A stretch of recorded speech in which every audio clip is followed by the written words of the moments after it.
بسم اللہ الرحمن الرحیم۔ کہتے ہیں کہ پرانے وقتوں میں کسی حاکم نے ایک بڑی گزرگاہ کے بیچوں بیچ ایک چٹانی پتھر ایسے رکھوا دیا کہ گزرگاہ بند ہو کر رہ گئی۔ اپنے ایک پہرے دار کو نزدیک ہی ایک درخت کے پیچھے چھپا کر بٹھا دیا تاکہ وہ آتے جاتے لوگوں کے رد عمل سنے اور اسے آگاہ کرے۔ اتفاق سے جس پہلے شخص کا وہاں سے گزر ہوا وہ شہر کا مشہور تاجر تھا، جس نے بہت ہی نفرت حقارت سے سڑک کے بیچوں بیچ رکھی اس چٹان کو دیکھا، یہ جانے بغیر کہ یہ چٹان تو حاکم وقت نے ہی رکھوائی تھی۔ اس نے ہر اس شخص کو بے نکت اور بے حساب باتیں سنائی جو اس حرکت کا ذمہ دار ہو سکتا تھا۔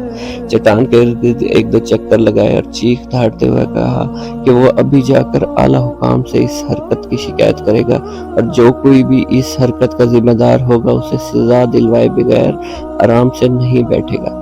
اس کے بعد وہاں سے تعمیراتی کام کرنے والے ٹھیکیدار کا گزر ہوا۔ اس کا رد عمل بھی اس سے پہلے گزرنے والے تاجر سے مختلف تو نہیں تھا، مگر اس کی باتوں میں ویسی شدت اور گن گرج نہیں تھی جیسے پہلے والا تاجر دکھا کر گیا تھا۔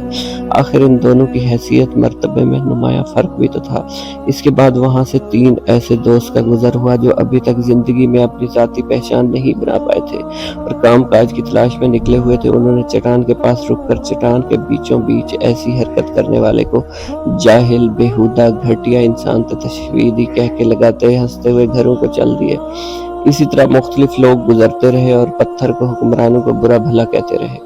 اس چٹان کو سڑک پر رکھے 2 دن گزر گئے کہ وہاں سے ایک مفلوق الحال غریب کسان کا گزر ہوا۔ کوئی شکوہ کیے بغیر جو بات اس کے دل میں آئی وہ وہاں سے گزرنے والوں کی تکلیف کا احساس تھا، اور وہ یہ چاہتا تھا کسی طرح یہ پتھر وہاں سے ہٹا دیا جائے۔ اس نے وہاں سے گزرنے والے راہگیروں کو دوسرے لوگوں کی مشکلات سے آگاہ کیا، انہیں جمع ہو کر وہاں سے پتھر ہٹوانے کے لیے مدد کی درخواست کی، اور بہت سے لوگوں نے مل کر زور لگا کر چٹان نما پتھر وہاں سے ہٹا دیا۔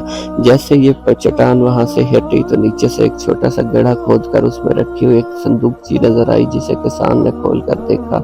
اس میں سونے کا ایک ٹکڑا اور خط رکھا ہوا تھا جس میں لکھا تھا حاکم وقت کی طرف سے اس چٹان کو سڑک کے درمیان سے ہٹانے والے شخص کے نام، جس کی مثبت اور عملی سوچ نے مسائل پر شکایات کرنے کی بجائے اس کا حل نکالنا زیادہ بہتر جانا۔ اندھیروں کی شکایت کرنے سے تو بہتر تھا اپنے حصے کا دیا جلاتے جاتے۔ ویور، سٹوری اچھی لگی ہو تو میرے چینل کو سبسکرائب کرنا مت بھولیے گا۔